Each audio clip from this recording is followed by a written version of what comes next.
তাহলে এখন এই পদ্ধতির মধ্যে মনোনীত ৩০০ এমপি যদি নির্বাচিত হয়ে ক্ষমতায় আসে, এরা যদি মিনিস্টারও হয়, প্রাইম মিনিস্টারও হয়, এরা স্বাধীন না এরা গোলাম?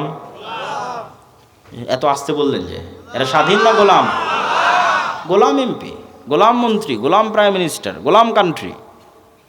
কেননা ও স্বাধীনতার মূল বেসিক ক্রাইটেরিয়া পূরণ করতে পারেনি, তো বানু ইসরাইল ২ নম্বর রাস্তা অবলম্বন করে এসেছে।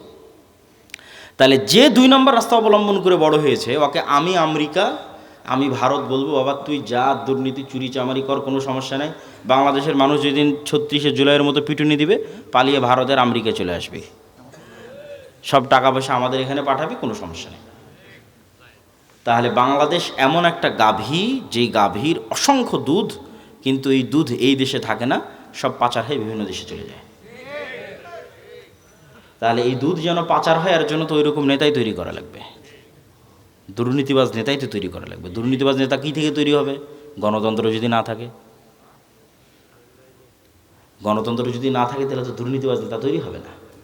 আর ওসমান হাদিদের মতো নেতা, যারা মেরুদণ্ড বিক্রি করে না, যারা লবিং লিয়াজু করে না, যারা সত্য এবং ন্যায়ের উপর অটল থাকে, এরা তো হুমকি। এরা আধিপত্যবাদীদের জন্য হুমকি, সাম্রাজ্যবাদীদের জন্য হুমকি। এরা তো বাংলাদেশের পক্ষের, এটা তো বিক্রি হয় না, এটাই তো নেতা, এরা তো বানু ইসরাইল নয়। ওই রকম নেতা যদি বের হয়ে আসেও এই গণতন্ত্রের বেড়াজাল দিয়ে, তাহলে এই যে ওসমান হাদির মতো হত্যা করে উড়িয়ে দেবে। বাংলাদেশের মানুষ কত অসহায়, যে বাংলাদেশের ৯০% মানুষ একটা রাজনৈতিক দল খুঁজে পায় না যে তার কথা তার মতো করে বলতে পারবে।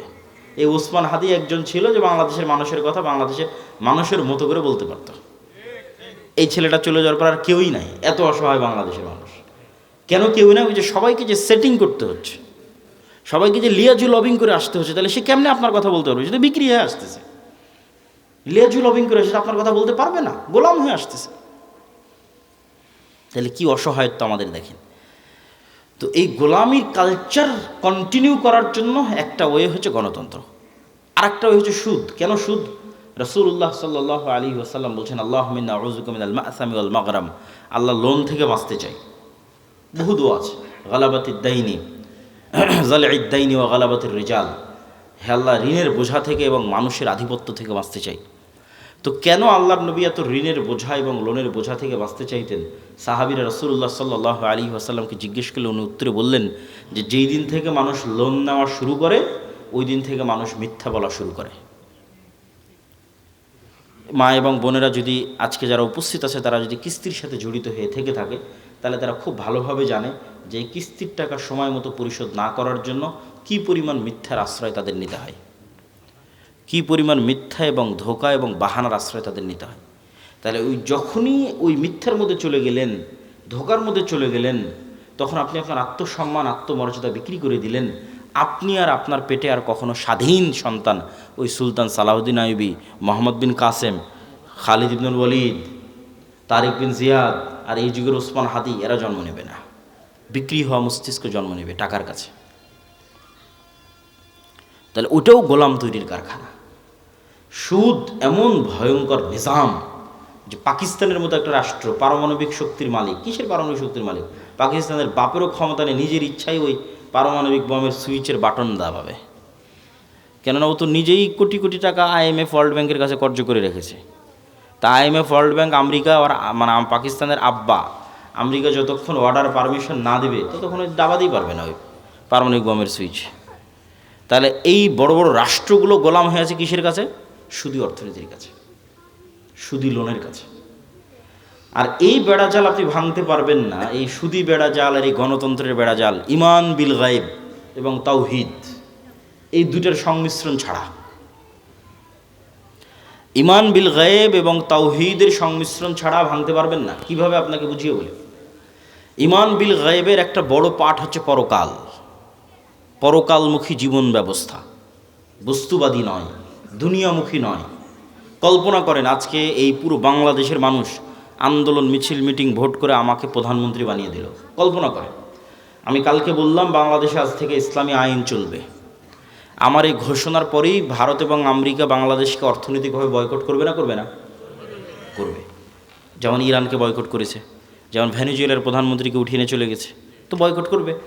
তো যখন বয়কট করবে তখন এই দেশের যে সুযোগ সুবিধাগুলো আপনি এখন ভোগ করতেছেন, এখন এই যে বিদ্যুৎ চলতেছে, ডলার আসতেছে, প্রবাসীরা কাজ করতেছে, ইউরোপ আমেরিকায় অসংখ্য প্রবাসী আছে, বিজনেস চলতেছে, এলসি হচ্ছে, কত কি আছে, এগুলো সব একদিনে ডাউন হয়ে যাবে এবং এই ডাউন করার ক্ষমতা তাদের আছে।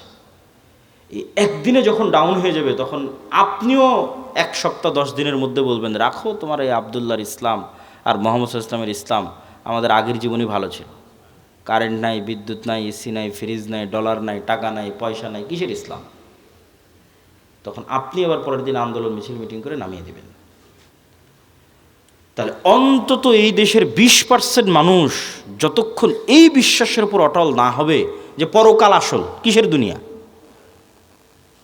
তাদের মতো ওয়ামা নাকামু মিনহুম ইল্লা ইউমিনু বিল্লাহিল আজিজিল হামিদ, পুরো একটা সম্প্রদায় আগুনের মধ্যে ঢুকে যাচ্ছে, মা সন্তান সহ আগুনের মধ্যে ঢুকে যাচ্ছে। কি সেই ইমান বিল গায়েব যে শান্ত শিষ্ট আরামের বাড়িঘর রেখে আগুনের মধ্যে জ্বলে মরে যাচ্ছে? কি সেই ইমান বিল গায়েব? ওই ইমান বিল গায়েব হচ্ছে এটা যে ওই আসহাবুল উখদুদ ওরা দেখতে পাচ্ছে, নিশ্চিত দেখতে পাচ্ছে যে আমার সামনে জ্বলন্ত আগুন, এটা আগুন নয়, এটা জান্নাত। বলেন আল্লাহু আকবার। আর পিছনে যে আমার শান্তির বাড়িঘর আছে ওখানে জাহান্নামের আগুন জ্বলতেছে, ওরা দেখতে পাচ্ছে যে ওখানে জাহান্নামের আগুন জ্বলতেছে। ওটাকে ওরা বাড়িঘর হিসেবে দেখতে পায়নি, ওখানে দেখতে পাচ্ছে ওখানে জাহান্নামের আগুন জ্বলতেছে, আমি ওখানে গেলে পুড়ে মরে যাব। আর যে সামনে জ্বলন্ত আগুন, এটা তো জান্নাত।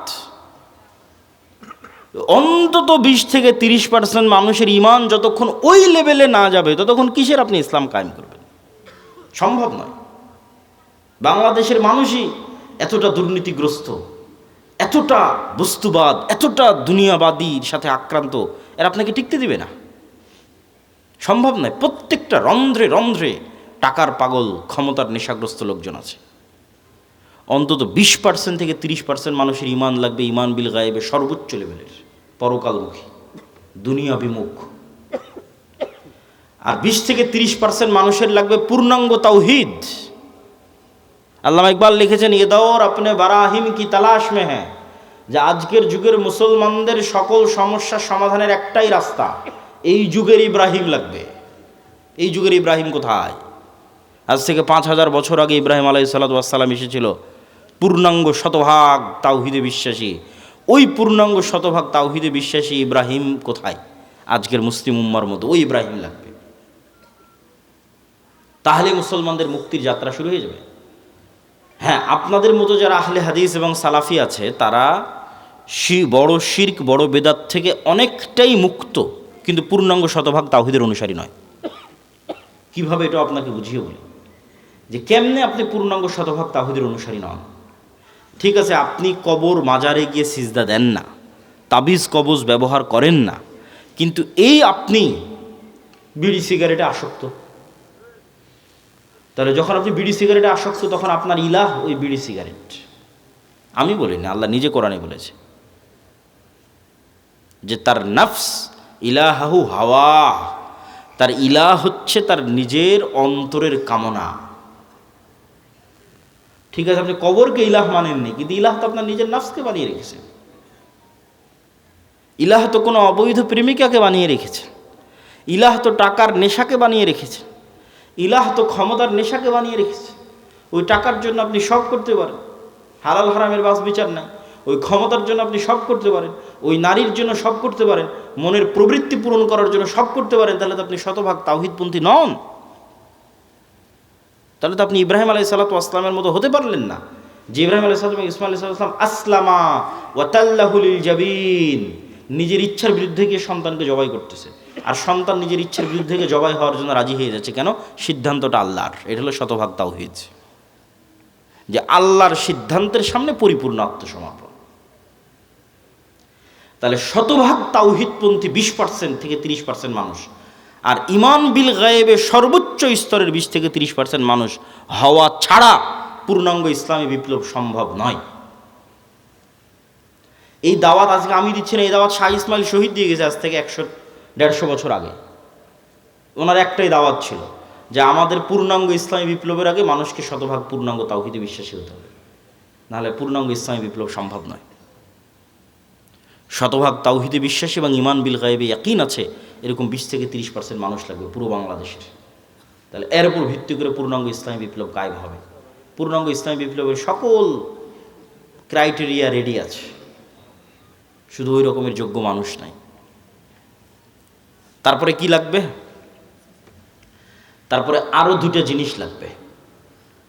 এক, আমি পূর্ণাঙ্গ তাওহীদপন্থী মানুষ, ঠিক আছে, আমি পূর্ণাঙ্গ ঈমান বিল গায়ব অর্জন করলাম, ঠিক আছে, কিন্তু নেতা হওয়ার জন্য আরও দুটো জিনিস লাগে। ওই দুটো জিনিস পূরণ না করতে পারলে নেতা হতে পারবেন না। একটা হচ্ছে আল্লাহ সুবহানাহু ওয়া তাআলা এই পৃথিবী যেই ফাংশনের উপর ডেভেলপ করেছে ওই ফাংশন আপনাকে ইউজ করতেই হবে। তো এই পৃথিবীতে নেতা হওয়ার ফাংশন হচ্ছে জ্ঞান এবং শিক্ষা, এটা আল্লাহই দিয়ে রেখেছে। এখন এই জ্ঞান এবং শিক্ষার বাটন যদি ইহুদি খ্রিস্টান চাপে তাও ওরা নেতা হয়ে যাবে। এই জ্ঞান শিক্ষার বাটন যদি হিন্দু ডোম চামার ম্যাথর মুচির চাপে ওরা নেতা হয়ে যাবে। আল্লাহ কখনো তার রুলস ভাঙেন না। এখন এই নাটোর, এই এলাকার নাম কি?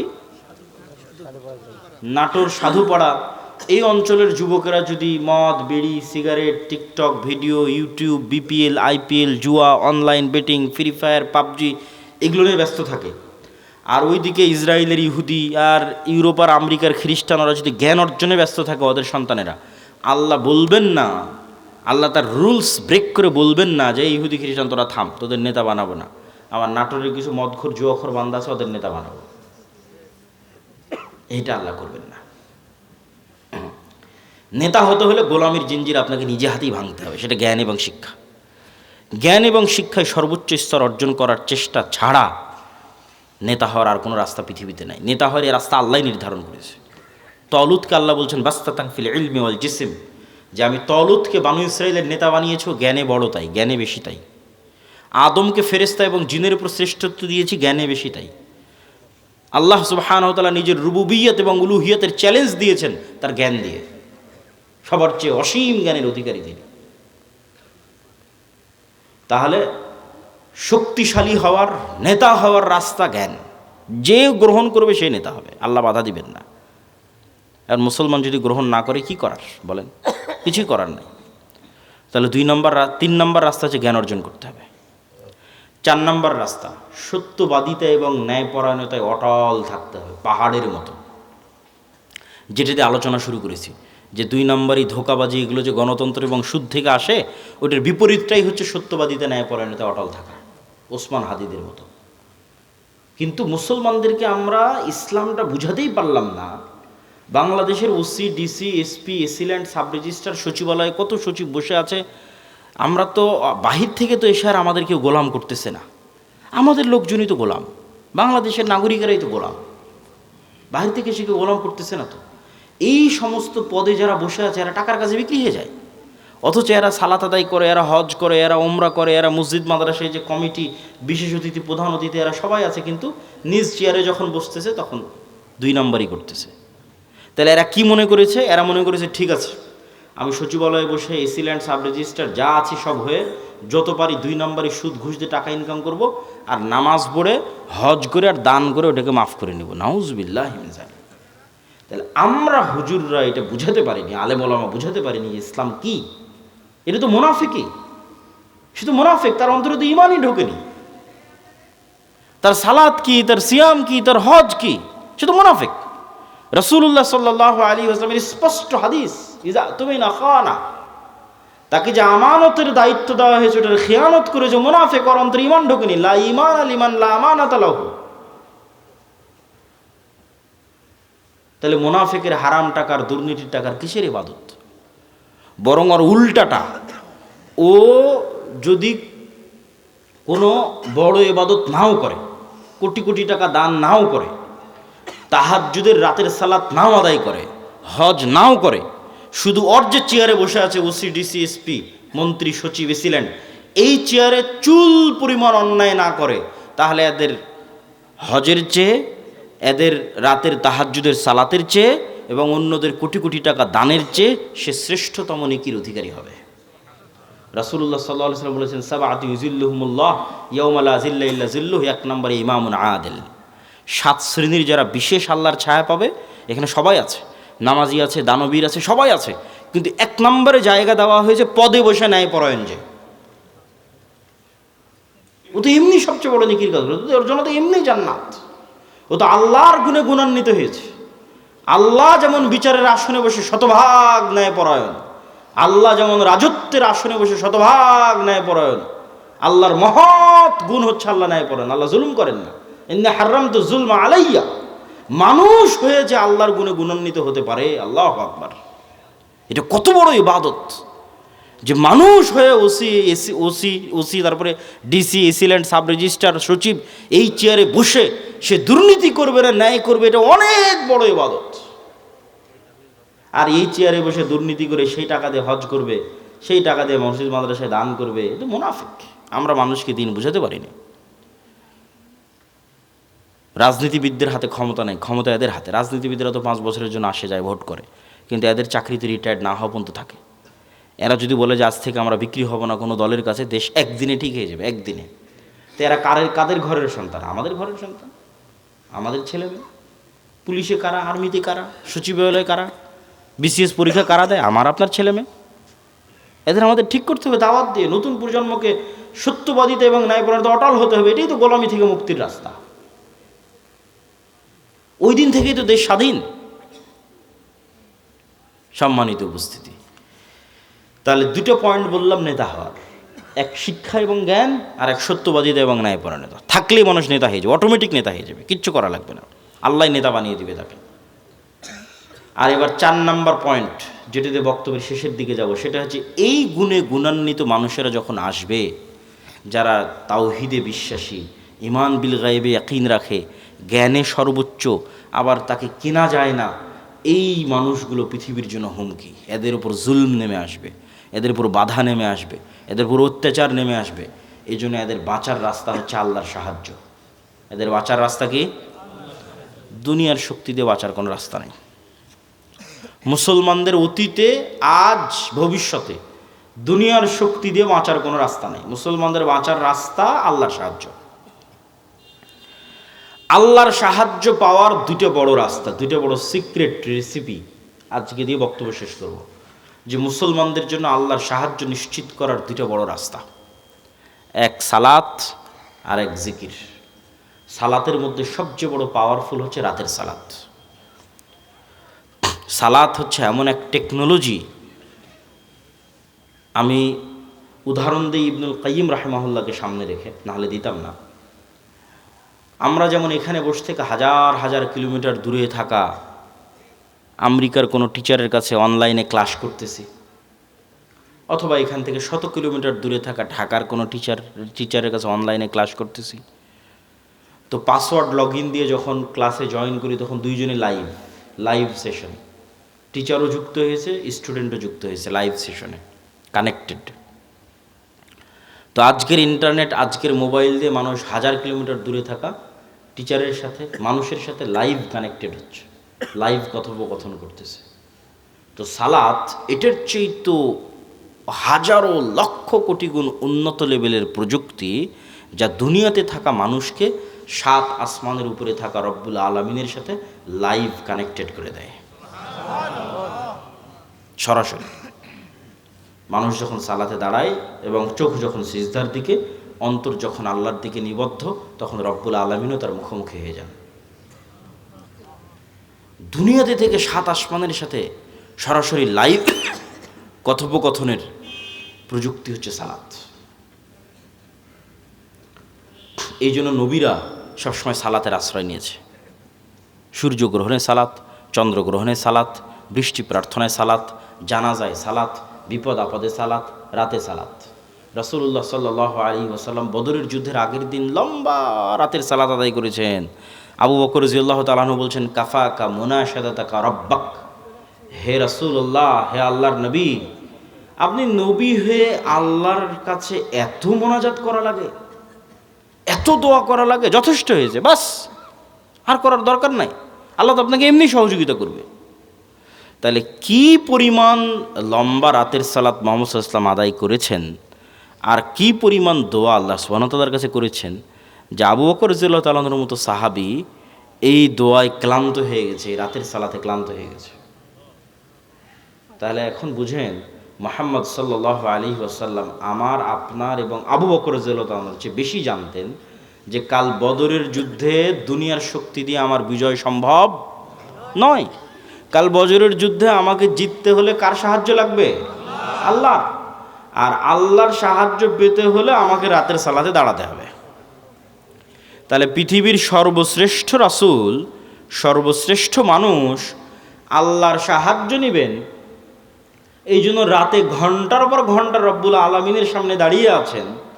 আর আমি এবং আপনি রাতের সালাত তো বহু দূরের কথা, 5 ওয়াক্ত সালাত আদায় না করেই শুধু ভোট দিয়ে ইসলাম বিজয় হয়ে যাবে, আর মিছিল করে আর তাকবীর দিয়ে ইসলাম বিজয় হয়ে যাবে। এটা সম্ভব নয়। ওই যেমন বলেছে 20-30% মানুষ শতভাগ তাওহীদপন্থী লাগবে, 20-30% ঈমান বিল গায়েব লাগবে, ঠিক তেমন তার পাশাপাশি 5 ওয়াক্ত সালাত আদায়কারী এবং রাতের সালাতে অভ্যস্ত মানুষ লাগবে। যে সালাতে নাই ও আল্লাহর গন্তির মধ্যে নেই, আর আবার ইসলাম কি, আর আবার বিপ্লব কি, আর আবার বিজয় কি, আর আবার খেলাফত কি, আর আবার শাসন কি, কিচ্ছু নেই। যে সালাতে নাই সে আল্লাহ সুবহানাহু ওয়া তাআলার গণনার মধ্যেই নাই, ওর জন্য আল্লাহর সাহায্য নাই। ও ভাগাড়ে পড়ে মারা গেল কি, ওকে কেউ উঠিয়ে নিল কি, গোলাম হয়ে গেল, সেটাও আল্লাহর দেখার নেই। আল্লাহ সুবহানাহু ওয়া তাআলার সাথে কানেক্টেড থাকা ছাড়া, আল্লাহর সাহায্য নেওয়া ছাড়া মুসলমানদের বিজয়ের কোনো রাস্তা নাই। আর আল্লাহর সাহায্য নেওয়ার জন্য সালাত আদায় করতেই হবে, আল্লাহর খাতায় নাম থাকতেই হবে। আল্লাহ আপনাকে চিনেই না, কিসের সাহায্য করবে আপনাকে? তো যে সালাতে নেয় ওকে তো আল্লাহ সুবহানাহু ওয়া তাআলা চিনবেই না। সম্মানিত উপস্থিতি, এই জন্য সালাত মোস্ট পাওয়ারফুল, আর সালাতের মধ্যে সবচেয়ে পাওয়ারফুল হচ্ছে রাতের সালাত। আমরা যেমন আমাদের ফোন, এই যে হাতে ফিঙ্গারপ্রিন্ট দিয়ে ফোন ওপেন হয়ে যাচ্ছে, পাসওয়ার্ড দিয়ে ফোন ওপেন হয়ে যাচ্ছে, ফেস ভেরিফিকেশন দিয়ে ফোন ওপেন হয়ে যাচ্ছে, 5 স্টার হোটেলে গেলে কার্ড পাঞ্চ করলে ওপেন হয়ে যাচ্ছে। তো এগুলো সব লক ওপেন হওয়ার সিস্টেম পৃথিবীতে। তো কল্পনা করেন যে আমরা পৃথিবীর অত্যাধুনিক প্রযুক্তির একটা দরজার সামনে দাঁড়িয়ে আছি, এর চেয়ে অত্যাধুনিক প্রযুক্তির দরজা পৃথিবীতে নাই। ওই দরজা ওপেন করতে হলে বিভিন্ন varieties type of password use করতে হয়। যেমন নির্ধারিত সময় আসতে হয়, নির্ধারিত সময় ছাড়া খুলে না। আবার নির্ধারিত ফরম্যাট ছবি, পিকচার ওখানে আপলোড করা আছে, ওইটার সাথে মিলতে হয়। আবার ওই প্রতিটা ফরম্যাটের সাথে নির্ধারিত সাউন্ড আছে, ওটাও মিলতে হয়। যেমন ধরেন আমি এই ফরম্যাটে দাঁড়ালাম, এটার সাথে একটা সাউন্ড আছে আলহামদুলিল্লাহ রাব্বিল আলামিন। রুকুর ফরম্যাটে দাঁড়ালাম, ওটার সাথে একটা সাউন্ড আছে সুবহান রাব্বিল আযীম। টাইম মিলতে হবে, ফরম্যাট মিলতে হবে, আওয়াজ মিলতে হবে, তারপরে ওই দরজাটা খুলবে, তার আগে দরজা খুলবে না। তো এইরকম সালাত এর চেয়েতেও টপ লেভেলের উন্নত প্রযুক্তি, যা রব্বুল আলামিনের সাহায্যের দরজা, রব্বুল আলামিনের সাথে যোগাযোগের দরজা উন্মুক্ত করে দেয় হচ্ছে সালাত। এই সালাত ছাড়া আমাদের বাঁচার কোনো রাস্তা নেই, সালাত ছাড়া আমাদের উদ্ধার হওয়ার কোনো রাস্তা নেই। 2 নম্বর হচ্ছে জিকির। জিকিরের মধ্যে সবচেয়ে গুরুত্বপূর্ণ হচ্ছে সকাল সন্ধ্যার জিকির। সকাল সন্ধ্যার জিকির দিয়ে আল্লাহ কোরআন পরিপূর্ণ করে রেখেছে, যদিও আমরা এটাকে খুবই অবহেলা করি। সকাল সন্ধ্যার জিকির। জিকির কেন পাওয়ারফুল? জিকির কেন পাওয়ারফুল এটা বুঝতে হলে আপনাকে বুঝতে হবে আওয়াজ কেন পাওয়ারফুল, সাউন্ড কেন পাওয়ারফুল। সাউন্ড কি আবার পাওয়ারফুল হতে পারে? আওয়াজ কি পাওয়ারফুল হতে পারে? শব্দ এবং বাক্য কি পাওয়ারফুল, শক্তিশালী হতে পারে? এটাই আগে বুঝতে হবে। আজকের আধুনিক সভ্যতা টিকে আছে, এই যে ক্যামেরা, এই যে মোবাইল, কম্পিউটারের টিকে আছে এই আলোর তরঙ্গের মধ্যে ডাটা ট্রান্সফার করার ক্ষমতা, এটার উপর। আমি এখানে বলতেছি, আমার এই কথাটা আলোর মধ্যে দিয়ে এই মোবাইল হয়ে, নেটওয়ার্কের টাওয়ার হয়ে আমেরিকায় গিয়ে এখন বাজতেছে, ইউরোপ, সৌদি, কুয়েত, কাতার, ঢাকা, রাজশাহী থেকে এখনই বাজতেছে। তো এই যে এই আলো যে আমার এই কথা বহন করতে পারে, ডাটা ট্রান্সফার করতে পারে, এটা আমরা জানতাম না, মানুষ জানতো না, এটা আগে থেকেই ছিল।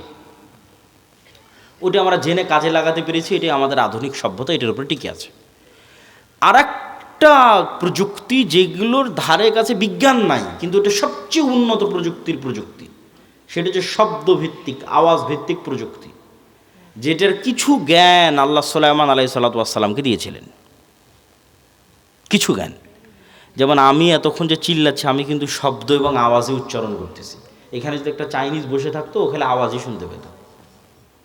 আবার এখানে বসে একটা চাইনিজ বক্তব্য দিত, আপনি খেলে আওয়াজই শুনতে পেতেন, তাই নয় কি? সেটাই। তাহলে ঠিক কোনো এক স্টাইলের আওয়াজ উচ্চারণ করলে ওই পিঁপড়াও বুঝবে, সেই স্টাইলের আওয়াজ আমি জানি না।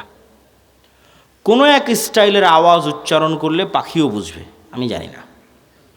কোনো এক ফরম্যাটের আওয়াজ উচ্চারণ করলে গরু বুঝবে, আমি জানি না।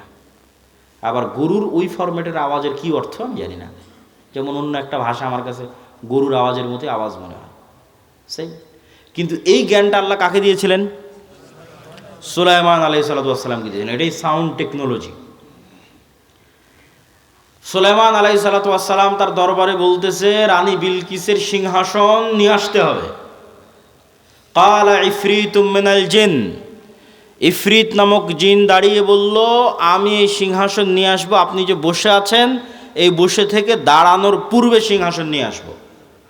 এই কথা সুলাইমান আলাইহিস সালামের পছন্দ হয়নি। সুলাইমান আলাইহিস সালাম আরো দ্রুত চান।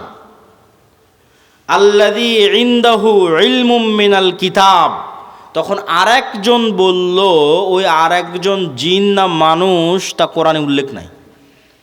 কোরআনে এভাবে উল্লেখ আছে যে যাকে আল্লাহ কিতাবের জ্ঞান দিয়েছিলেন সে বলল। যাকে আল্লাহ কিসের জ্ঞান দিয়েছিলেন? কিতাবের জ্ঞান দিয়েছিলেন, সে বলল চোখের পলক পড়ার পূর্বে রানী বিলকিসের সিংহাসন আপনার সামনে উপস্থিত হয়ে যাবে। আল্লাহু আকবার। তো আয়াতের বিবরণের আন্দাজে বলতেছে যে জিন চেয়েছিল গায়ের শক্তিতে আনতে, ইফরিত চেয়েছিল গায়ের জোরে যত দ্রুত আনা যায়, উড়ে যাব, উড়ে নিয়ে আসবো। আর আল্লাযী ইনদাহু ইলমুম মিনাল কিতাব, যার কাছে কিতাবের জ্ঞান ছিল, গায়ের জোরে আনেনি, জ্ঞানের জোরে এনেছে। আমি মনে হয় বুঝাতে পারলাম না কথা, কি আমার বুঝতে পারছেন? কোরআনের ধারা বিবরণীতে বোঝা যাচ্ছে যেই লোক চোখের পলকে নিয়ে আসলো, এ গায়ের জোরে আনেনি, কিসের জোরে এনেছে? জ্ঞানের জোরে। সে জ্ঞান কি? কিতাবের জ্ঞান। কিতাবের সে বিশেষ জ্ঞান কি? কিছু কিছু মুফাসসির লিখেছে যে কিতাবের জ্ঞান হচ্ছে লাউহে মাহফুজের বিশেষ কিছু জিকির তার জানা ছিল। বলেন আল্লাহু আকবার। আল্লাহু আলাম। কিন্তু জ্ঞানের উপর ভিত্তি করে সেই কাজটা করেছে। তো বিশেষ কোনো সাউন্ড, বিশেষ কোনো জিকির যেটা ব্যবহার করে সে চোখের পলকে ওই সিংহাসনকে ওখান থেকে উঠিয়ে সুলাইমান আলাইহিস সালামের কাছে নিয়েছে, যেই জ্ঞান কিতাবের জ্ঞান, বিশেষ কোনো কিতাবের জ্ঞান তার কাছে ছিল। তো sound most powerful all over the world, সবচেয়ে পাওয়ারফুল। আল্লাহ সুবহানাহু ওয়া তাআলা পৃথিবী ধ্বংস করার যে সিস্টেম তৈরি করেছেন, সেই সিস্টেম আওয়াজ ভিত্তিক। ইসরাফিল বাঁশিতে ফু দিবে, আওয়াজ তৈরি হবে, সে আওয়াজে আসমান জমিন নক্ষত্র গ্রহরাজি সূর্য চন্দ্র সব ভেঙে চৌচির হয়ে যাবে। আল্লাহ সুবহানাহু ওয়া তাআলা মানুষকে পুনরুজ্জীবিত করার যে সিস্টেম তৈরি করেছেন, ওটা আওয়াজ ভিত্তিক। ফেরেশতা জিন মানুষ সব যখন মারা যাবে, কতদিন এভাবে মৃত অবস্থায় থাকবে আল্লাহ ভালো জানে। কুল্লুমান আলাইহা ফান ওয়া ইয়াবকা ওয়াজহু রাব্বিকা যুল জালালি ওয়াল ইকরাম। তারপরে যখন আল্লাহ জীবিত করতে চাইবে, ইসরাফিলকে তৈরি করে ইসরাফিলকে বাঁশি দিয়ে ফু দিতে বলবে, ওর আওয়াজে মানুষ কবর থেকে জীবিত হয়ে হাঁটতে থাকবে। আওয়াজ খুবই পাওয়ারফুল, কিন্তু ওই আওয়াজের জ্ঞান থাকতে হবে যে কোন আওয়াজ পাওয়ারফুল, কোন শব্দ পাওয়ারফুল। তো আল্লাহ সুবহানাহু ওয়া তাআলা উম্মতে মুহাম্মাদিকে সবচেয়ে বড় পাওয়ারফুল জিনিস দিয়ে দিয়েছে, ওই যেটা মূসা আলাইহিস সালামের লাঠির চেয়ে পাওয়ারফুল, যেটা মূসা আলাইহিস সালামের পাথরের চেয়ে পাওয়ারফুল, যেটা বানু ইসরাইলের তাবুত কোরআনে আছে দেখবেন। এই তাবুত এখন এই ইহুদিরা খুঁজে পাগলের মতো, কোথায় সেই তাবুত? এরা মনে করে যে এই মসজিদে আকসার মাটির নিচে তাবুত রাখা আছে। ওই তাবুত একটা বাক্স, যেই বাক্সে মূসা আলাইহিস সালামের লাঠি ছিল, যেই বাক্সে মূসা আলাইহিস সালামের ওই পাথর ছিল, যে পাথর থেকে 12টা ঝর্ণা তৈরি হয়েছিল, ঠিক আছে, মূসা আলাইহিস সালামের কাপড় চোপড় ছিল, এরকম আরও কিছু মজেজা সম্বলিত জিনিস বিভিন্ন নবী রাসূলের এই তাবুত নামক বাক্সের মধ্যে ছিল। যে যুদ্ধে ওরা এই তাবুত বাক্স নিয়ে যেত, ওই যুদ্ধে ওদের বিজয় হয়ে যেত। ওই বাক্স ওরা হারিয়ে ফেলেছে, ওই বাক্স ওরা এখনও খুঁজতেছে। তো ওই তাবুত বাক্সের চেয়ে আর ওই মূসা আলাইহিস সালামের লাঠির চেয়ে আর ঈসা আলাইহিস সালামের হাতের মাধ্যমে যে মানুষ জীবিত হয়ে যেত, সেটার চেয়ে মোস্ট পাওয়ারফুল জিনিস হচ্ছে এইটা। কি জন্য? এটা সরাসরি আল্লাহর নিজের আওয়াজ। বলেন আল্লাহু আকবার। কোরআন সরাসরি আল্লাহ সুবহানাহু ওয়া তাআলার নিজের সাউন্ড, আল্লাহর শব্দ, আল্লাহর বাক্য, যা জিব্রাইল হয়ে মুহাম্মদ সাল্লাল্লাহু আলাইহি ওয়াসাল্লাম হয়ে আমাদের পর্যন্ত পৌঁছেছে। আল্লাহু আকবার। আর আল্লাহ সুবহানাহু ওয়া তাআলার শব্দ এবং বাক্যের চেয়ে পাওয়ারফুল কিছু নাই পৃথিবীতে। সব অসম্ভব সম্ভব হয়ে যাবে। এই জন্য শ্রেষ্ঠতম জিকির হচ্ছে কোরআন। পৃথিবীর সব অসম্ভব সম্ভব করা সম্ভব আল্লাহ সুবহানাহু ওয়া তাআলার জিকির দিয়ে। সম্মানিত উপস্থিতি, বক্তব্যের শেষের দিকে চলে এসেছে। আজকে যা আলোচনা আপনাদের সামনে করতেছি, এই প্রায় সব আলোচনাই আমার আল্লাহর পথে যাত্রা এই বইয়ের মধ্যে লেখা আছে, দলিল সহ। আজকে তো অত দলিল আলোচনা করতে পারলাম না। এই বইটা প্রত্যেকটা মসজিদ, স্কুল, কলেজ, ইউনিভার্সিটি, লাইব্রেরি, দাওয়া সেন্টারে রেখে সপ্তাহে অন্তত একদিন 1 পৃষ্ঠা 2 পৃষ্ঠা করে পাঠ চক্র করা উচিত, পড়া উচিত, দার্স দেওয়া উচিত। এর সাথে কোনো দল মত কোনো কিছুর সম্পর্ক নেই। সব মুসলমানের জন্য, জানার জন্য, জ্ঞান অর্জনের জন্য, ঈমান বিল গায়ব এবং তাওহীদে ইয়াকিন তৈরি করার জন্য, এবং মুসলমানদের গোলামি থেকে আজাদির জন্য কি দরকার তা জানার জন্য প্রত্যেক মসজিদ, প্রত্যেক মাদ্রাসা, স্কুল, কলেজ, ইউনিভার্সিটি, দাওয়া সেন্টার, লাইব্রেরি তে রেখে অন্তত প্রতি সপ্তাহে 1-2 পৃষ্ঠা করে পড়া উচিত। পাশাপাশি আব্দুর রহিমের একটা নতুন বই এসেছে, রাসূল সাল্লাল্লাহু আলাইহি ওয়াসাল্লাম দেখতে যেমন ছিলেন, এই বইটাও মূল্যায়ন করতে পারেন। আর মাসিক আল ইতিসাম, এই যে আপনাদের কাছে আসলাম, 2023 না 22 সালে একবার আসতে চেয়েছি, করোনার কারণে আসা হয়নি, বন্ধ হয়ে গেছে। তাহলে আজ আসতেছি প্রায় 3 বছর 4 বছর পর। আবার কবে আসার সুযোগ হবে তার গ্যারেন্টি নাই। কিন্তু এই একদিনে আসাই যদি যোগাযোগ বিচ্ছিন্ন হয়ে যায়, তাহলে তো এই দাওয়াতের কোনো মূল্য নাই। এই সম্পর্কটা হতে হবে স্থায়ী। আর স্থায়ী হওয়ার সবচেয়ে বড় মাধ্যম হচ্ছে মাসিক আল ইতিসাম। এই মাসিক আল ইতিসামে আমি নিজে নিয়মিত 3টা প্রবন্ধ লিখি, অন্যরা তো লেখেই, আমি লিখি 3টা। এই জন্য মাসিক আল ইতিসাম এখানে নিয়মিত আসার উদ্যোগ আপনাদের নিতে হবে। এখানকার যুবক সমাজ, মসজিদের কমিটি হোক, মাদ্রাসার উদ্যোক্তা হোক, অন্তত 5 কপি 10 কপি এখানকার জ্ঞানী, স্কুল, কলেজ, ইউনিভার্সিটি, প্রাইমারি, বিদ্যালয়, যা যেখানে আছে শিক্ষিত মানুষ, তাদেরকে দিয়ে পড়ানোর চেষ্টা করা এবং নিজেরাও পড়ার চেষ্টা করা। 2 নম্বর, আমাদের সাথে স্থায়ী যোগাযোগের মাধ্যম হচ্ছে মক্তব। আমাদের 700 মক্তব আমাদের কাছে ট্রেনিং নিয়েছে। আপনাদের এলাকার মক্তবের শিক্ষকদের আমাদের ট্রেনিংয়ে পাঠাবেন এবং আমাদের সিলেবাস এই জিনিসগুলো ছোটোবেলায় বাচ্চাদের মাথায় না দিলে, আপনাদের মধ্যে 1 ঘন্টা বক্তব্য দিয়ে লাভ নেই। বুড়া মানুষকে দিয়ে বিপ্লব হবে না। আমাদের নতুন প্রজন্মকে তৈরি করতে হবে। এই জিনিসগুলো তাদের মাথায় এখন থেকেই দিতে হবে। আর এটার জন্য শুধু মাদ্রাসায় 2% ছেলে মেয়েকে পড়িয়ে লাভ হবে না। শতভাগ মুসলমানের সন্তানের মাথায় দেওয়ার জন্য শতভাগ মসজিদে মক্তব লাগবে। এবং সেটা যদি আমাদের সিলেবাসে হয়, তাহলে আমরা এটাকে সবচেয়ে বেস্ট মনে করি। আর 3 নম্বর, এরকম মাদ্রাসাগুলোকে সহযোগিতা করার জন্যই রবিদাতুল মাদারিস সালাফ, ওসমান ইবিন আফফান, জুবাইর ইবনুল আওয়াম, আব্দুর রহমান বিন আউফ, এরা কোটি কোটি টাকার মালিক, ব্যবসা করে আল্লাহর নবীর জীবদ্দশাতেই। বদরের যুদ্ধকে আমাদের কাছে মনে হয় যে এটা 2 ধর্মের একটা যুদ্ধ চলতেছে, হক আর বাতিলের যুদ্ধ। কিন্তু আপনি ইতিহাস পড়ে দেখেন, বদরের যুদ্ধটা মূলত অর্থনৈতিক। এখান থেকে কেবলা কোন দিকে? এইদিকে কেবলা, তাই না? এদিকে যদি কেবলা হয় তাহলে বুঝেন এইটা হচ্ছে মক্কা, এইটা মদিনা, আর এই যে মাইকটা এখানে রাখা আছে এটা সিরিয়া। এই পাশে সমুদ্র। এই সমুদ্রের ধার দিয়ে মক্কার মানুষেরা আগের যুগ থেকে সিরিয়াতে ব্যবসা করতে যেত। আমাদের নবী মুহাম্মদ সাল্লাল্লাহু আলাইহি ওয়াসাল্লাম নিজে মক্কা থেকে সিরিয়াতে ব্যবসা করতে গেছে চাচার সাথে।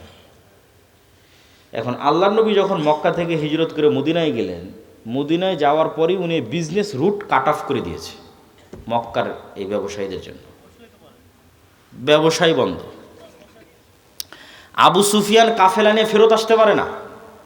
ব্যবসায়িক কাফেলা নিয়ে আবু সুফিয়ান সিরিয়া থেকে ফেরত আসতে পারে না। মুহাম্মদ সাল্লাল্লাহু আলাইহি ওয়াসাল্লাম রাস্তা বন্ধ করে দিয়েছে। তখন তো মক্কার এই আবু জাহাল এবং যারা মক্কার কাফের মুশরিকদের মাথা নষ্ট যে এই মদিনা রাষ্ট্র যদি স্থায়ী হয়, আমাদের তো ব্যবসা বন্ধ হয়ে যাবে, আমরা খাবো কি? বিজনেস রুট ক্লিয়ার করার জন্য বদরের যুদ্ধ হয়েছে। এই জন্য বদরের যুদ্ধ মদিনায় হয়নি, সমুদ্রের ধারে হয়েছে। যে রাস্তা দিয়ে ব্যবসা হতো, ওই বিজনেস রুট ক্লিয়ার করার জন্য বদরের যুদ্ধ হয়েছে। টাকার যুদ্ধ, অর্থনীতির যুদ্ধ। তাহলে টাকার কি পরিমাণ গুরুত্ব বুঝেন, অর্থনীতির কি পরিমাণ গুরুত্ব। আজকে মুসলমানদের হাতে অর্থনৈতিক কন্ট্রোল নাই দেখেই তো মুসলমানেরা গোলাম। অর্থনৈতিক কন্ট্রোল ইহুদিদের হাতে দেখেই তো আমরা গোলাম। অর্থনৈতিক কন্ট্রোল আমেরিকার হাতে, ডলার ভিত্তিক যে অর্থনীতি, এটার কন্ট্রোল আমেরিকার হাতে দেখেই তো আমাদের কিছু করার নেই। তো আমি এই আলোচনা লম্বা করতে চাচ্ছি না। টাকার বিনিময়ে জান্নাত বিক্রি হবে এবং টাকা দিয়ে জান্নাত ক্রয় করতে হবে। এই জন্য মুসলমানদের উদ্যোক্তা হতেই হবে। মুসলমানরা চাকরিজীবী জাতি কোনোদিন ছিল না। এই ইউরোপীয় উপনিবেশ মুসলমানদের চাকরি শিখিয়েছে। মুসলমানরা ছিল মুরুবিদুইন, যাযাবর, বিজনেসম্যান। নাহি মাকাম কি খুগ আর তবিয়তে আজাদ, হাওয়ায়ে সাইরে মিসালে নসিম পায়দা কর। যাই মুসলমানেরা, তোমরা নির্দিষ্ট কাজ আর নির্দিষ্ট এলাকার মুখাপেক্ষী নও। তোমরা তো সকালবেলার প্রবাহিত শীতল আবহাওয়ার মতো, যার কোনো সীমানা নাই, যার কোনো বর্ডার নাই। মুসলমান ব্যবসায়ীদের কোনো বর্ডার ছিল না। যত সাহাবীর জীবনী আছে তার 90% সাহাবী নিজ এলাকায় মারা যায়নি, নিজ দেশে মারা যায়নি। যে মক্কার ও মক্কায় মারা যায়নি, যে মদিনার ও মদিনায় মারা যায়নি। কে ইরাকে, কে সিরিয়ায়, কে ইয়েমেনে, কে আফগানিস্তানে, কে মরক্কোতে, কে আফ্রিকাতে, যে যেখানে পেরেছে সে সেখানে চলে গেছে। বিজনেস আর দাওয়াত, ব্যবসার দাওয়াত। জিন্দা কওমোं का यही है আলামত কে বদলতি रहती है उनका सुबह शाम। আল্লামা ইকবাল লিখেছে, জীবিত কওমের এটাই চিহ্ন যাদের সকাল সন্ধ্যা পরিবর্তন হতে থাকে। যার সকাল সন্ধ্যা প্রত্যেক দিন একই রকম, ও তো মারা গেছে। সকালবেলা শুটবুট পরে অফিসে যায়, আবার বিকেলবেলা আসে, আবার সকালবেলা অফিসে যায়, আবার বিকেলবেলা আসে। তাহলে আর প্রতিদিনের সকাল সন্ধ্যা একই রকম। তাহলে এটা মৃত জাতি। আর মরু যাযাবর বিদুইন, আজ এখানে 5 দিন থাকলো গরু ছাগল উট নিয়ে, 5 দিন পর আবার 100 কিলোমিটার দূরে আর এক জায়গায় চলে গেছে। ওখানকার যুদ্ধ, ওখানকার পরিবেশ ভিন্ন। আবার দাওয়াত, আবার ব্যবসা নিয়ে আর এক এলাকায় চলে গেছে, সেখানকার পরিবেশ, সেখানকার সমস্যা ভিন্ন। আবার ওখান থেকে 1 বছর 2 বছর পর আবার আর এক জায়গায় চলে গেছে ব্যবসা দাওয়াত নেওয়ার। প্রত্যেক দিনের সকাল আর সন্ধ্যা পরিবর্তন হচ্ছে। এটা জীবিত জাতি, এটাই মুসলমান উম্মাহ। আর ইউরোপীয় উপনিবেশ এসে মুসলমানদের শেখালো তোমরা চাকরি করো, দিয়ে আমরা হয়ে গেলাম গোলাম। ব্যবসায়ী হতে হবে, টাকা ইনকাম করতে হবে, প্রচুর পরিমাণে মসজিদ মাদ্রাসায় টাকা দিতে হবে। আমি আগে মনে করতাম, বাংলাদেশ ছাড়ার আগে, ইউরোপ যাওয়ার আগে মনে করতাম যে আমরা মুসলমানেরাই মনে হয় বেশি দানের কথা বলি আর বেশি দান করি। ইউরোপ ঘোরার পর, ইংল্যান্ড ঘোরার পর আমার এই ভুল ধারণা ভেঙে গেছে। আমাদের চাইতে ওরা বেশি দান করে, ওরা বেশি ডোনেট করে। এই জন্য তো খ্রিস্টান মিশনারিগুলো এত পাওয়ারফুল। এগুলো সরকারি টাকা নয়, এগুলো আপনাদের মতো সাধারণ মানুষের দানের টাকা। যে টাকাগুলো ওরা ইউরোপ থেকে, আমেরিকা থেকে, ইংল্যান্ড থেকে নিয়ে বাংলাদেশে ব্যয় করতেছে, এরকম সারা পৃথিবীতে ব্যয় করতেছে। এগুলো সব আপনাদের মতো সাধারণ মানুষ দান করেছে, সরকার নয়। এই পরিমাণ তারা দান করে। তা আমি সবার প্রতি উদাত্ত আহ্বান জানাবো যে আমরা আজকের এই প্রতিষ্ঠানে যে যতদূর সম্ভব আপনাদের স্বেচ্ছাসেবক যদি থাকে ভিতরে যাওয়ার জন্য বলে দেন। বৈঠকি দানে আমরা সবাই অংশগ্রহণ করি এবং আমি আমার বক্তব্যের মূল বিষয়বস্তুর দিকে এগিয়ে যাই। যে আমার বক্তব্যের মূল বিষয়বস্তু হচ্ছে গোলামি থেকে মুক্তির উপায়, দাসত্ব থেকে মুক্তির উপায়। আজকে মুসলমানদের যে গোলামি এবং দাসত্ব, এই গোলামি থেকে এবং এই দাসত্ব থেকে মুক্তির উপায় কি? আপনারা একটু 5 মিনিটের মধ্যে আপনাদের আদায়ের কাজটা শেষ করে ফেলেন। সবাই একটু নিজ নিজ জায়গা থেকে উঠে আশপাশ থেকে আদায় করে ফেলেন এবং সবাই অংশগ্রহণ করেন যে যতটুকু পারেন এবং মূল বক্তব্যের দিকে মনোযোগী হন।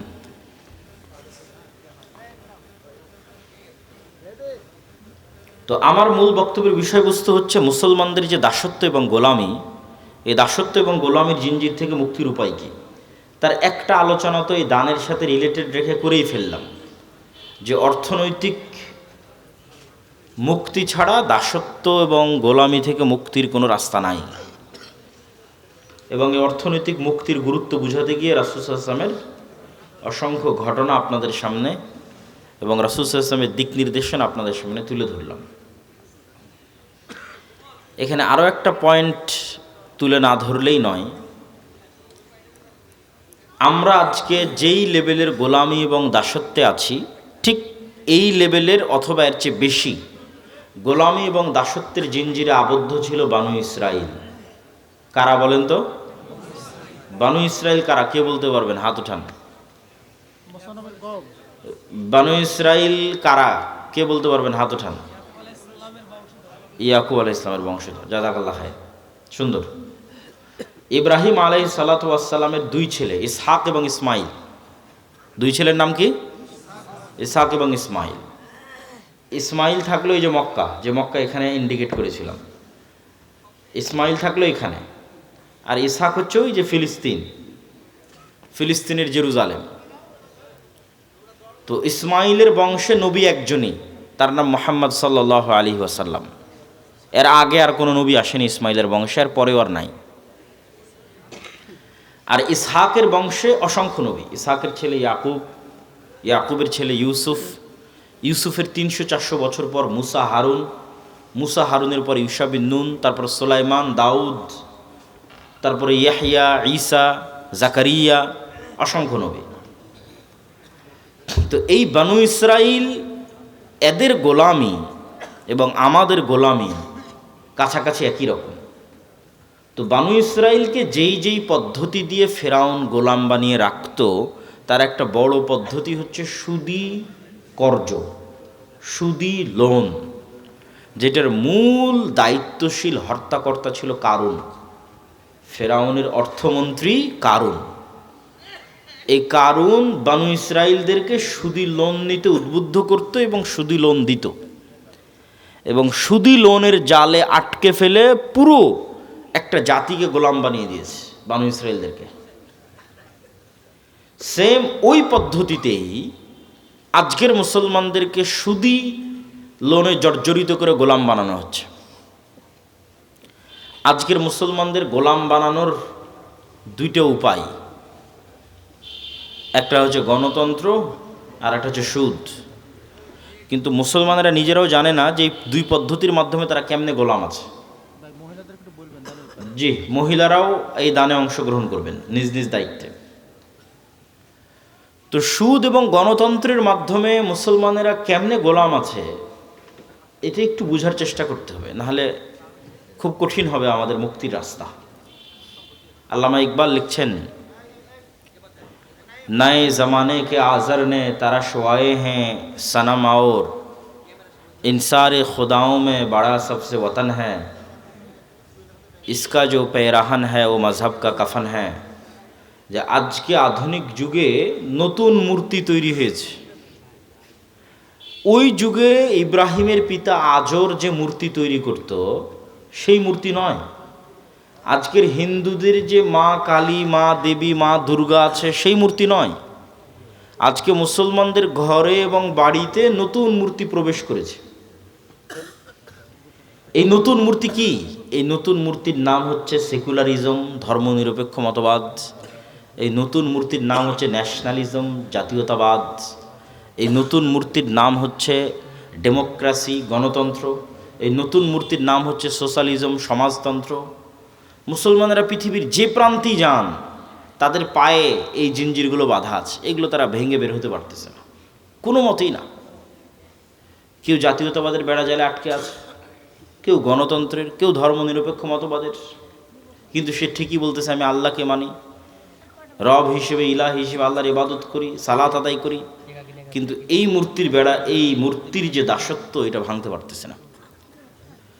তো গণতন্ত্র কিভাবে এবং সুদ কিভাবে আমাদের গোলাম বানায়, আপনাকে আগে বুঝতে হবে গোলামির চিহ্ন কি।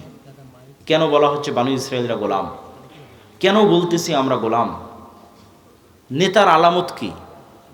গোলামের আলামত কি? দেখেন, বানু ইসরায়েলরা নবীর সন্তান হওয়ার পরেও মুসা আলাইহিস সালাতু ওয়াস সালামকে বলতেছে লান নুমিনা লাকা হাত্তা নারাল্লাহা জাহরাতান। মুসা, যতক্ষণ তোমার আল্লাহকে না দেখব ততক্ষণ তোমার তাওরাতে ঈমান আনবো না। অথচ এই বানু ইসরাইল এখনই 2 দিন আগে, 1 সপ্তাহ হয়নি, চোখের সামনে দেখেছে সমুদ্র ফেড়ে রাস্তা তৈরি হয়েছে, ফেরাউন ডুবে মরে গেছে। এই দৃশ্য নিজে চোখে দেখার পর মানুষ কেমনে বলতে পারে যে মুসা, তোমার আল্লাহকে না দেখা পর্যন্ত তোমার তাওরাতে ঈমান আনবে না? কেমনে বলতে পারে? উত্তর একটাই, এরা হচ্ছে ন্যারো মাইন্ডেড গোলাম, সংকীর্ণ মনা। 300 বছর থেকে গোলামি করে আসতেছে, এই জন্য স্বাধীন নেতা মুসার সাথে চলতে পারতেছে না। তারা বলল, মুসা, এই মরুভূমি সিনাই মরুভূমি, এখানে পানি নাই, এই সমুদ্রের লবণাক্ত পানি ভালো লাগে না। ওই ইস্তাসকা মুসা লিকওমি ফাকুল নাজরিব বিআসাকাল হাজার ফানফাজারাত মিনহু ইসনাতা আশারাত আইনা ক্বাদ আলিমা কুল্লু উনাসিম মাশরাবাহুম। যে মুসা, পানির ব্যবস্থা করো। মুসা আলাইহিস সালাম লাঠি দিয়ে পাথরে আঘাত করলেন, মরুভূমিতে পানি তৈরি হয়ে গেল। এবার বললো, মুসা, খাবারের ব্যবস্থা করো। মুসা আলাইহিস সালাম আল্লাহকে বললেন, জান্নাত থেকে মান্না এবং সালোয়া, বিশেষ পাখি, বিশেষ মাশরুম, যে বিশেষ মাশরুমের বর্তমান বাজার মূল্য কেজি প্রতি 5 লক্ষ টাকা গড়ে। এখন বাজার মূল্য। ওই বিশেষ মাশরুম আর পাখি জান্নাত থেকে আসতো, রাতের বেলা তাদের গাছের ডালে, তাদের বাড়ির চালে থাকতো ঝুলন্ত অবস্থায়। এই খাবার একদিন দুই দিন খাওয়ার পর তারা বলতেছে লান নাসবিরা আলা তুআমিন ওয়াহিদ ফাদউ লানা রাব্বাক, এই এক খাবার আমাদের ভালো লাগে না, তোমার আল্লাহকে বলো এই মরুভূমি থেকেই পেঁয়াজ রসুন আদা চাল ডাল সব উৎপাদন করে দিতে। এ হলো গোলাম কওম। গোলাম হলে এরকম ছেঁচড়া হয়, বুঝতে পেরেছেন? এরা তো নবীর সন্তান, এরা এরকম হলো কখন? 300 বছর থেকে গোলামি করতে করতে এরকম ন্যারো মাইন্ডেড ছেঁচড়া হয়ে গেছে। তা ওইটার সাথে আপনি আমাদের স্বভাব মিলাবেন, তাদের স্বভাবের সাথে একটু পরেই মিলাবো। আল্লাহ সুবহানাহু ওয়া তাআলা এদেরকে বললেন, ঠিক আছে তোমরা শাকসবজি খেতে চাও, এটা তো মরুভূমি, পাশেই বাংলাদেশের মতো উর্বর ভূমি আছে, তার নাম জেরুজালেম, ফিলিস্তিন, বিজয় করলেই হয়, যুদ্ধ করে বিজয় করো। তখন ওরা বলছে ইযহাব আনতা ওয়া রাব্বুকা ফাকাতিলা, মুসা তুমি আর তোমার আল্লাহকে যুদ্ধ করো, আমরা পারবো না। ইন্না ফিহা কওমান জাব্বারিন লান নাদখুলা ফিহা হাত্তা ইয়াখরুজু মিনহা, আরে ওখানে তো বিশাল দেহের অধিকারী জাব্বারিন কওম আছে, ওরা যতক্ষণ বের না হবে আমরা ততক্ষণ যাব না। আল্লাহ তাদের উপর আযাব নাজিল করলেন 40 বছরের, ইয়াতিহুনা ফিল আরদি 40 সানা, 40 বছর পাগলের মতো মরুভূমিতে ঘুরপাক খাও। 40 বছর পর ক্ষমা করে দেওয়া হলো, ঈশাবিন নুনের মাধ্যমে হাতে তওবা করে জেরুজালেম বিজয় হলো। আল্লাহ সূর্যকে থামিয়ে দিলেন, জেরুজালেম বিজয় করার তৌফিক দিলেন। এত 40 বছরের শাস্তি পাওয়ার পর আল্লাহ সুবহানাহু ওয়া তাআলা সূর্যকে থামিয়ে দিয়ে ওদের জেরুজালেম বিজয় দিচ্ছেন। তারপরে আল্লাহ ওদের বলতেছেন, যখন তোমরা এই শহরে প্রবেশ করবা তখন সুজ্জাদান, তখন মাথা নত করে সিজদা অবস্থায় প্রবেশ করবা, আর মুখে বলবা হিত্তাতুন নাগফির লাকুম, যদি হিত্তাতুন বলো, হিব্রু ভাষায় হিত্তাতুন মানে আস্তাগফিরুল্লাহ, তাহলে তোমাদের ক্ষমা করে দেবো। এরা আল্লাহর এত বড় নিয়ামত পাওয়ার পরও জেরুজালেমে যখন প্রবেশ করলো তখন পিছন আগে দিল, মাথা উপরে দিল, আর মুখে হিত্তাতুনের জায়গায় বলল হিনতাতুন। দাউদ এবং সুলাইমান আলাইহিস সালামের যুগে আল্লাহ বললেন দাউদের কোরআন তেলাওয়াত শোনার জন্য শনিবারের দিন সমুদ্র এবং নদীর মাছেরা একত্রিত হয়, তোমরা শনিবারের দিন এই মাছগুলোকে ধরিও না। তারা বলল ঠিক আছে শনিবারের দিন ধরবো না, মাছগুলোকে আটকে রেখে দিল, রবিবারের দিন ধরল। যে আল্লাহ আপনি তো শনিবারের দিন ধরতে মানা করেছেন, শনিবারের দিন তো ধরিনি, মাছ আটকে রেখে দিয়ে কী বারে ধরেছে? তাহলে 2 নম্বরই বুদ্ধিতে 1 নম্বর না 2 নম্বর? না বাংলাদেশিদের চেয়ে বেশি না কম? এইবার মিলাতে পারবেন যে আমি যে বলতেছি যে গোলাম আমি, আপনি কেমনে গোলাম হচ্ছি সেটা বুঝতে পারবেন যে 2 নম্বর বুদ্ধিতে আমরা বাংলাদেশিরা আছি না নাই? এই হলো বানু ইসরাইল। 2 নম্বরই বুদ্ধি, ছেঁচড়ামি, মিথ্যা, চুরি, দুর্নীতি, ধোঁকা, এই জিনিসগুলো যার মধ্যে আছে সে এমনি গোলাম। তাহলে এই জিনিসগুলো কোথায় থেকে তৈরি হয়? ওটাই তো গোলাম তৈরির কারখানা। এবার আশা করি বুঝতে পেরেছেন, এটা তৈরি হয় গণতন্ত্র থেকে আর সুদী অর্থনীতি থেকে। কেমনে হয় সেটাও বুঝিয়ে দিচ্ছি, তাহলে আপনি বুঝবেন গণতন্ত্র হচ্ছে গোলাম তৈরির কারখানা। তো আমরা তো অলরেডি ব্রিটিশদের 190 বছর ঔপনিবেশিক শাসনে গোলাম ছিলামই। গোলামি করতে করতে আমাদের রক্তের মধ্যে 2 নম্বরই মিথ্যা, ধোঁকা এগুলো মিশে গেছে। আমরা আর ওই গোলামির বেড়াজাল থেকে বেরিয়ে আসতে পারছি না। কেন? পূর্ণাঙ্গ স্বাধীনতা আমাদের হয়নি। 47 থেকে নিয়ে আজ পর্যন্ত 70-80 বছরে আমরা ব্রিটিশ কাঠামোর মধ্যেই আছি। Bangladesh army is a legacy of British army. এই বাংলাদেশ আর্মি পাকিস্তান আর্মির খণ্ডিত অংশ, Pakistan army Indian army, Indian army British army. ফলত ব্রিটিশ আর্মিতে যা rules and regulation and law ছিল তাই বাংলাদেশ আর্মিতে ফলো হয়, কোনো 19-20 নাই। তারপর আমাদের যে কোর্ট, এটা ব্রিটিশ কোর্ট, সেটাই হুবহু ফলো হয়। আমাদের সংবিধান, পুলিশ আইন সব ব্রিটিশ, শিক্ষা ব্যবস্থা ব্রিটিশ। তাহলে পূর্ণাঙ্গ স্বাধীনতা আসেনি, ওই ফরম্যাটের মধ্যেই আছে। তো গণতন্ত্র চাপিয়ে দেওয়া আছে আমাদের উপরে, যেন এখানে নেতা বের না হতে পারে। নেতা মানেই হচ্ছে সে 2 নম্বরে বেরোবে না, নেতা মানেই হচ্ছে সে মিথ্যার আশ্রয় নেবে না, নেতা মানেই হচ্ছে সে ধোঁকা দিবে না, নেতা মানেই হচ্ছে সে মাথা উঁচু থাকবে, মাথা বিক্রি করবে না, নেতা মানে সে টাকার কাছে মাথা নত হবে না, মানে সে কোনো প্রকার লিয়াজু লবিং 2 নম্বরই রাস্তার সাথে যার সম্পর্ক নাই, ও হচ্ছে রিয়াল হিরো, রিয়াল নেতা, প্রকৃত নেতা। নবীরা এরকম নেতা ছিল।